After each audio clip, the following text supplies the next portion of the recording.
Je voudrais parler avec vous du thème « Tout va bien ». Et je voudrais vous inviter à répéter tous « Tout va bien ». Tout va bien. Et je voudrais qu'à la fin de ce culte, chacun parte à la maison avec conviction que tout va bien. Amen. Eh bien, ce thème sera développé autour de la vie de la Sunamite dans 2 Rois, chapitre 4, à partir du verset 8. C'est une longue lecture, mais je verrai où on va s'arrêter. Il est dit ceci. Un jour, Élisée passait par Sunem. Il y avait là une femme de distinction qui le pressa d'accepter à manger. Et toutes les fois qu'il passait, il se rendait chez elle pour manger.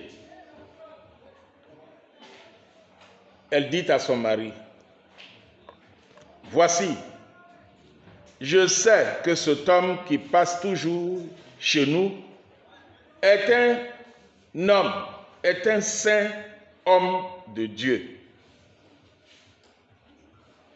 Faisons une petite chambre haute avec des murs et mettons-y pour lui un lit, une table, un siège et un chandelier, afin qu'il s'y retire quand il viendra chez nous. » Élisée étant revenu à Sunem, se retira dans la chambre haute et y coucha. Il dit à Géasi, son serviteur, « Appelle la Sunamite. » Géasi l'appela et elle se présenta devant lui. Et Élisée dit à Géasi, « Dis-lui, voici, tu nous as montré tout cet empressement. Que peut-on faire pour toi? Faut-il parler pour toi au roi ou au chef de l'armée? » Elle répondit, « J'habite au milieu de mon peuple. » Et il dit, « Que faire pour elle? » Géasi répondit, « Mais elle n'a point de fils et son mari est vieux. » Et il dit, « Appelle-la. » Géasi l'appela et elle se présenta à la porte. Élisée lui dit, « À cette même époque, l'année prochaine, tu embrasseras un fils. » Et elle lui dit, « Non, mon Seigneur, homme de Dieu, ne trompe pas ta servante. » Cette femme devint enceinte et elle enfanta un fils à la même époque, l'année suivante, comme Élisée le lui avait dit. L'enfant grandit, verset 18. Et un jour qu'il était allé trouver son père vers les moissonneurs, c'est-à-dire au champ, il dit à son père, « Ma tête, ma tête !» Le père dit à son serviteur, « Porte-le à sa mère. » Le serviteur l'emporta et l'amena à sa mère, et l'enfant resta sur les genoux de sa mère jusqu'à midi, puis il mourut. Elle monta le coucher sur le lit de l'homme de Dieu, ferma la porte sur lui et sortit. Elle appela son mari et dit, envoie-moi, je te prie, un des serviteurs et un des ânesses. Je veux aller en hâte vers l'homme de Dieu et je reviendrai. Et il dit, pourquoi veux-tu aller aujourd'hui vers lui? Ce n'est ni nouvelle lune, ni sabbat. Elle répondit, tout va bien. Puis elle fit sceller l'ânesse et dit à son serviteur, mène et pars. Ne m'arrête pas en route sans que je te le dise. Elle partit donc et se rendit vers l'homme de Dieu sur la montagne de Carmel. L'homme de Dieu, l'ayant aperçu de loin, dit à Géasi, son serviteur, voici la Sunamite. Maintenant cours donc à sa rencontre et dis-lui, te portes-tu bien? Ton mari et ton enfant se portent-ils bien? Elle répondit, bien. Et dès qu'elle fut arrivée auprès de l'homme de Dieu sur la montagne, elle embrassa ses pieds. Géasi s'approcha pour la repousser, mais l'homme de Dieu lui dit, laisse-la, car son âme est dans l'amertume. Et l'Éternel me l'a caché et ne me l'a point fait connaître. Alors elle dit, ai-je demandé un fils à mon Seigneur? N'ai-je pas dit, ne me trompe pas? Alors Élisée dit à Géasi, saint terrain, prends mon bâton dans ta main et pars. Si tu rencontres quelqu'un, ne le salue pas. Si quelqu'un te salue, ne lui réponds pas. Tu mettras mon bâton sur le visage de l'enfant. La mère de l'enfant dit, l'Éternel est vivant. L'Éternel est vivant. Et ton âme est vivante. Je ne te quitterai point. Et il se leva et la suivit. Géasi les avait devancés. Et il avait mis le bâton sur le visage de l'enfant, mais il n'y eut ni voix, ni signe d'attention. Il s'en retourna à la rencontre d'Élisée et lui rapporta la chose en disant, l'enfant ne s'est pas réveillé. Lorsque Élisée arriva dans la maison, voici l'enfant était mort, couché sur son lit. Élisée entra et ferma la porte sur eux, et il pria l'Éternel. Il monta et se coucha sur l'enfant. Il mit sa bouche sur sa bouche, les yeux sur ses yeux, ses mains sur ses mains, et il s'étendit sur lui, et la chair de l'enfant se réchauffa. Je vais au verset 37. Elle alla se jeter aux pieds, à ses pieds, aux pieds donc du prophète Élisée, et se prosterna contre terre. Elle prit son enfant, son fils, et sortit. Prions, s'il vous plaît. Seigneur Dieu, avec toi tout va bien. Aujourd'hui, nous voulons que tu nous rassures qu'avec toi tout va bien. Je voudrais que tu donnes vraiment une parole à chacun de nous. Que je ne sois que l'instrument par lequel tu veux parler à tes enfants. Bénis-nous, bénis chacun de nous. Au nom de Jésus. Amen. Eh bien, Chers amis, vous connaissez l'histoire de cette dame. Sa première rencontre avec Élisée, c'était pendant la période où il y avait la famine à Sunem, dans la région. Et puis, Élisée arrive, elle dit, je n'ai qu'un peu d'huile et un peu de farine. Et il ne me reste plus qu'à manger ça, et mon mari et moi, il n'y a plus rien. Elle dit, ta servante n'a rien du tout à la maison, qu'un vase d'huile.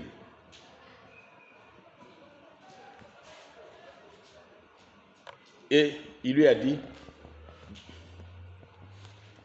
il dit, va demander au dehors des vases chez tes voisins, des vases vides, et n'en demande pas un petit nombre. Ok? Et quand elle est revenue, il dit, quand tu seras rentré, tu fermeras la porte sur toi et sur tes enfants. Tu verseras dans tous les vases d'huile, tu mettras de côté ceux qui seront pleins. Et elle le quitta. Elle ferma la porte sur elle et sur ses enfants. Non, ce n'est pas son histoire. Ça, c'est l'histoire de l'autre vieille veuve. Ok? Mais l'histoire de cette dame, elle a donné à manger, elle a accueilli Élisée. Mais je vais vous parler, je vous dis le thème, c'est tout va bien. Mais tout va bien. Nous allons aborder 3, peut-être 4 points. Le premier point, c'est bon témoignage. Regardez les premiers versets. Verset 8, il est dit, une femme de distinction. Il dit, un jour, Élisée passait par Sunem et il y avait là une femme de distinction.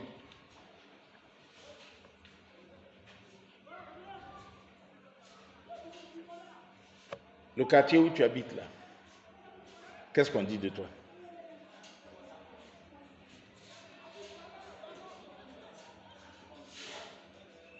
Quand tu passes, on dit voilà la palabreuse. Voilà le voleur là. Un jour on va l'attraper.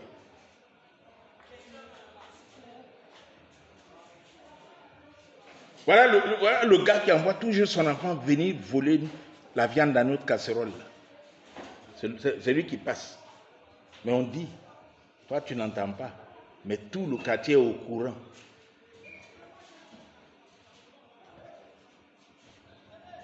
Voilà le gars qui cherche la femme du voisin là. C'est lui. Un jour le monsieur va l'attraper. C'est ce qu'on dit de toi. Ou bien on dit de toi, c'est une femme vraiment bien élevée, c'est une femme, bien c'est un homme gentil, c'est un homme qui craint Dieu, c'est un homme vraiment, quand tu vas chez eux, si tu avais tes problèmes, dès que tu arrives chez eux, là, tes problèmes, là, tu reviens avec le cœur apaisé. Est-ce que c'est ce qu'on dit de toi? Et celle-là, on dit, c'est une femme de valeur. C'est le témoignage qu'elle a laissé. Élisée passait par là. Élisée n'est pas de la zone. Il passait par là. Le verset 9, qu'est-ce qu'on dit d'Élisée lui-même? La bonne dame dit, je sais que cet homme qui passe toujours chez nous est un saint homme de Dieu. On dit quoi de toi?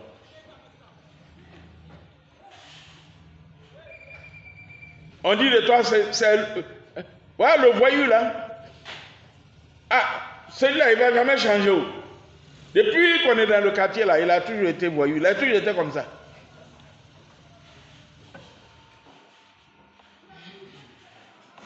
Voici 2 personnes, un homme et une femme, qui ont un très bon témoignage. Je vous ai écouté tout à l'heure quand vous étiez en train d'étudier la Bible. le frère qui est là a dit, quand on est venu mentir sur lui, on dit c'est lui qui a volé. Tous les gens disent, on dit non, lui il ne peut pas. Lui, ce n'est pas un voleur. C'est quel témoignage toi tu laisses?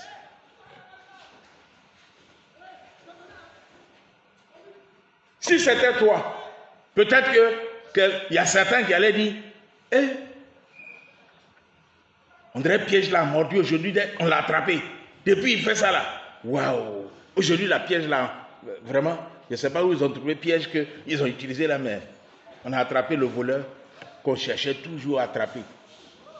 On travaille ici là. Yeux voient, bouche parle pas. On voit ce qu'il fait. Mais lui, ils ont dit, lui là, c'est pas voleur.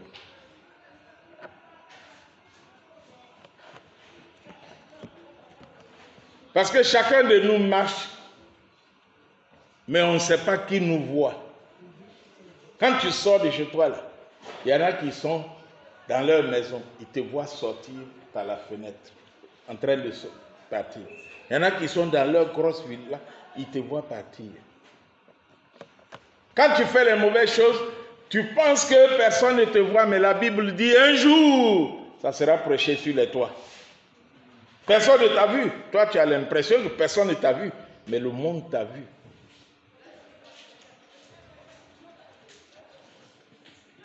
Tu as l'impression que personne ne te regarde. Tu fais ce que tu veux, mais il y a des gens qui te voient.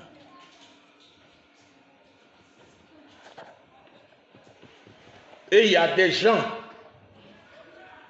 qui disent ton nom tous les jours, tu es leur causerie, parce qu'ils voient qui tu es. Et ils t'ont déjà donné un nom. Même tu peux être au milieu d'eux, et puis on va dire, le ballon est là. Tu ne sais pas que c'est toi le ballon.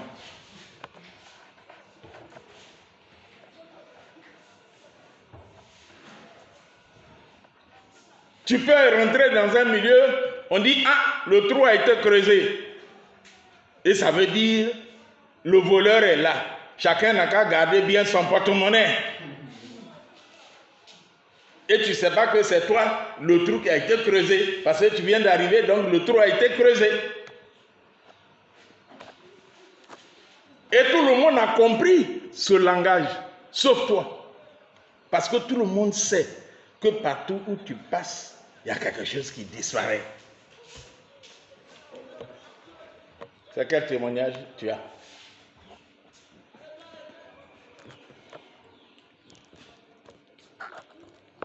Quand tu as un très bon témoignage, mes amis, mes frères, mes soeurs, Dieu, lui aussi, il est assis là-bas. Et puis, il voit ton témoignage. Et puis, il veut te bénir. Quand tu as un très bon témoignage, Dieu, il est assis là où il est. Il voit. Et puis, il veut te bénir.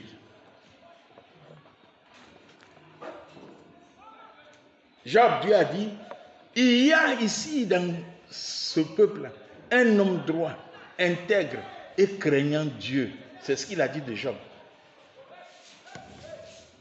Ça veut dire que Dieu est au ciel là-bas. Il a vu Job. Il le voit vivre. Il le voit agir.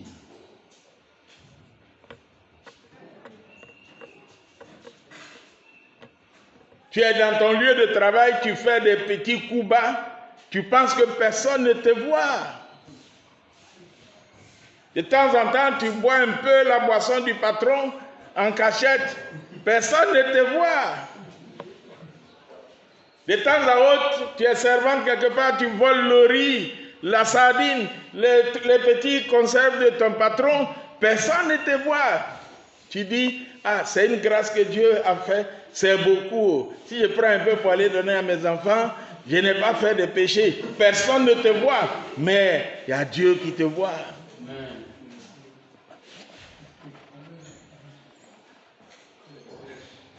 Et puis tu pries, Seigneur, bénis-moi, bénis-moi, bénis-moi. Mais Dieu n'a jamais pris la décision de te bénir. Parce que toi-même tu te bénis. Oh, bénédiction que toi-même tu te donnes là, ça ne peut jamais être grand.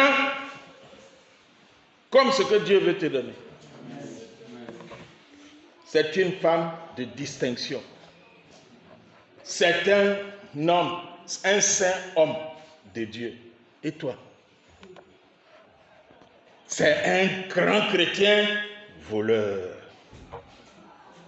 C'est le témoignage qu'on donne de toi. Et puis tu vas prier, Seigneur. C'est quel jour moi aussi j'ai habité dans une grosse villa. C'est quel jour, Seigneur, tu vas me bénir. Mais toi, tu es en train de te bénir avec sardine de quelqu'un qui est déjà dans une grosse villa.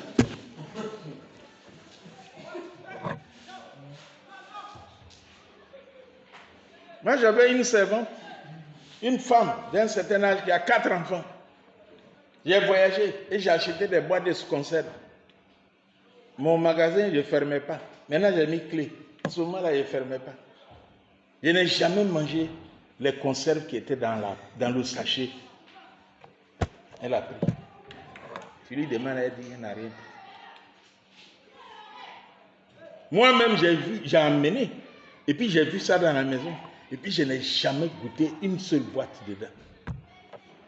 Mais, quand je m'en vais au travail, son fils vient s'asseoir dehors. Dès que je sors, elle fait rentrer son fils.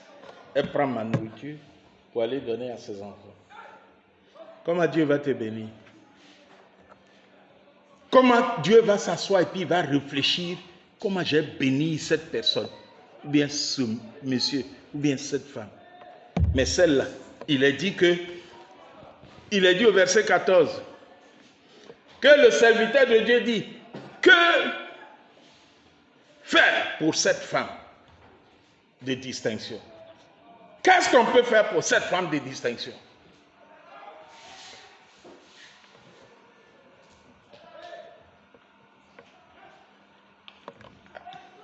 C'est l'inspiration que Dieu a donnée au monsieur, à Élisée. Il dit, la femme qui fait du bien, là, qui t'a fait du bien, qui a fait, et puis son mari a construit une maison pour te donner là. Il faut faire quelque chose pour elle. Dieu est assis dans son coin, puis il a inspiré Élisée. Il faut faire quelque chose pour elle.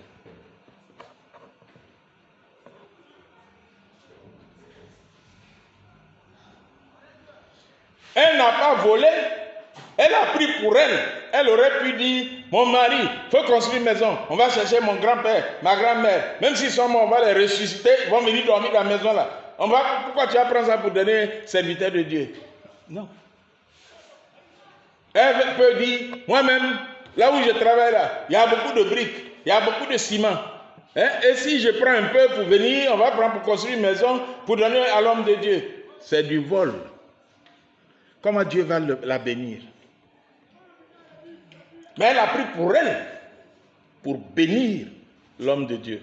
Et Dieu a inspiré le monsieur pour qu'il vienne lui demander, qu'est-ce que je peux faire pour toi? Si tu veux que je parle au roi, je vais parler au roi. Si tu veux que je parle au chef de l'armée, si tu as un problème, il va régler ça pour toi. Elle dit, tout va bien. Je n'ai rien, je n'ai pas besoin de quoi que ce soit. Tout va bien. Et puis le monsieur, son serviteur Géasi, qui dit, mais la femme là, son mari est vieux. Et puis elle n'a pas d'enfant.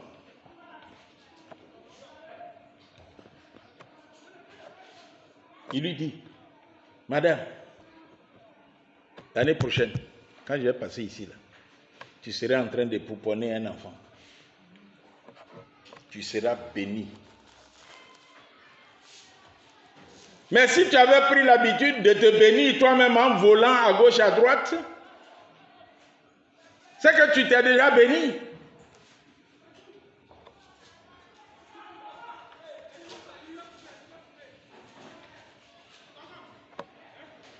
Si tu as pris l'habitude de voler pour nourrir tes enfants, ok, en plus de ton salaire que ton patron veut te donner, c'est que toi-même tu as déjà doublé ton salaire. Si tu as pris l'habitude de voler ciment de ton patron, ok, tu vas vendre. J'ai vu un chantier quelque part où cousin de la patronne, la propriétaire de l'immeuble, lui il s'en va vendre ciment. On vendait ciment 95 000, 90 000. Lui il vendait des tonnes de ciment à 80 000. Il se promène et puis il dit à tous les chantiers là, si vous voulez du ciment, il vous vend à 80 000. La femme fait venir 30 tonnes, remorque de 30 tonnes. Si tu as l'habitude de faire ça là, c'est que tu t'es déjà béni. Il ne faut pas demander. Tu as prié jusqu'à le Seigneur, il te voit. Il te voit.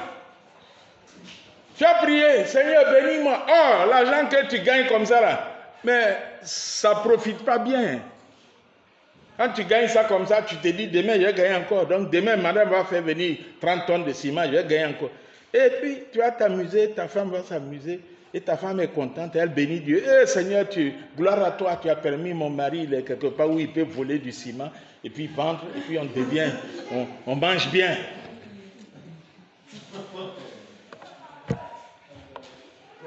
C'est ça ou bien c'est pas ça? Amen. Pourquoi Dieu va répondre à ta prière si c'est ce que tu fais? Parce que des fois, nous-mêmes, nous sommes auteurs et propriétaires de nos propres problèmes. Et puis après, on accuse qui? On accuse Dieu. Depuis là, on fait veiller, on fait jeûne et prière. Je suis là tous les jours, mais Dieu ne me bénit pas. Pourquoi? Parce que toi-même, tu t'es déjà béni en volant à gauche, à droite. Comment Dieu va te bénir? Ton témoignage est sale.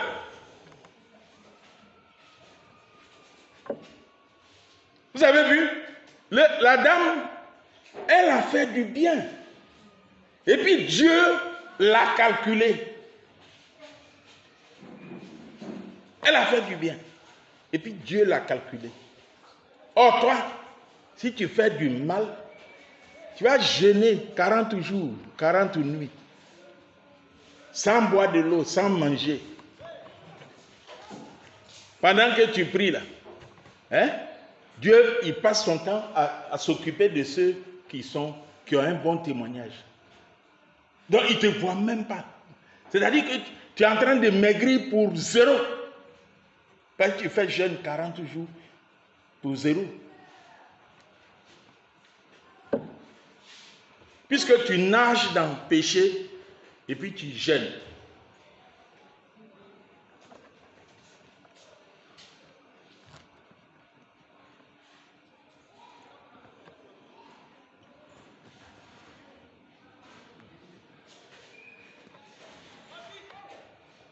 Notre troisième point.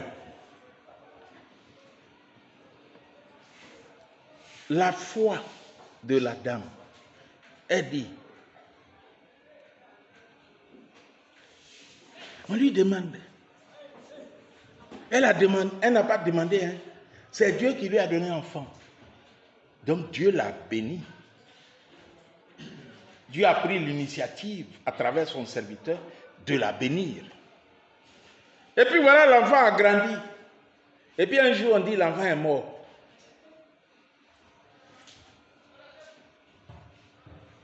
Vous savez quoi? Quand tu es bon chrétien, quand tu vis dans l'honnêteté, même le feu est rentré dans ta maison, tu peux dire à Dieu, je ne t'ai jamais demandé de me donner maison. Tu m'as donné maison. Voilà, le feu est venu dedans. Dieu. C'est pour verser la honte sur ton enfant. Mais si tu as volé ciment, tôle, il y a un de mes anciens travailleurs qui aujourd'hui a son entreprise. Et puis il dit, il veut devenir serviteur de Dieu. Il vient me voir, il dit, oui patron, quand on était à Dabou, je n'étais pas volé, mais quand on est venu à Abidjan, en tout cas je veux être honnête avec toi, je t'ai volé. J'ai vendu tes barres de fer. Que je suis venu demander pardon. Je lui ai dit, bon, comme la Bible dit, quand tu viens demander pardon, tu répares. Tu répares comment? Ça fait des années, ça fait 20 ans en arrière. Il est venu pour demander pardon. Il dit, tu répares comment? Il dit, ce que j'ai pris là, je ne peux pas compter et puis je ne peux pas savoir combien ça fait. Mais je suis prêt à réparer. Il a compté 50 000 francs, il m'a donné. Je suis sûr qu'il a volé plus que ça.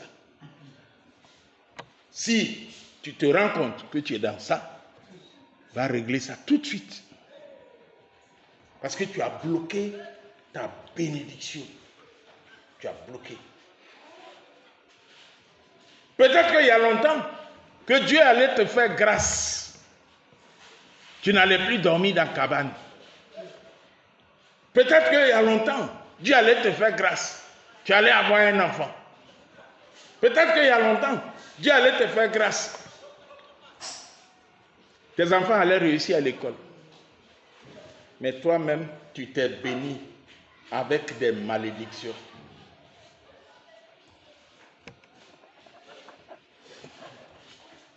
Il y a quelqu'un qui travaille avec moi depuis près de 30 ans. S'il prend mes 5 francs pour manger, il marque. Il a niveau CM2. Il dormait dans la cabane. Il est chrétien évangélique. Il était catholique quand il venait chez moi. Aujourd'hui, il a sa maison. Il a sa maison. Il habite dans sa maison. Je l'ai aidé à acheter un terrain et puis il m'a remboursé. Il y a des gens qui sont venus me dire, de raconter des choses sur lui. Mais j'ai vérifié. Ce n'est pas vrai ce qu'ils ont dit.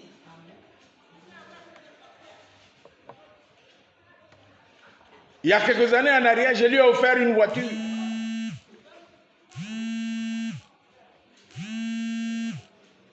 Ok? Mais s'il me volait, ceux qui me volaient, qui sont partis là, ils ne sont pas mieux que lui. S'il me volait, j'allais être au courant parce que je vous ai dit, quand tu voles, tu penses qu'on ne te voit pas. C'est l'ancien président Gbagbo qui dit, il y a des gens quand ils sont en train de nager là, ils ne savent pas qu'on voit leur dos.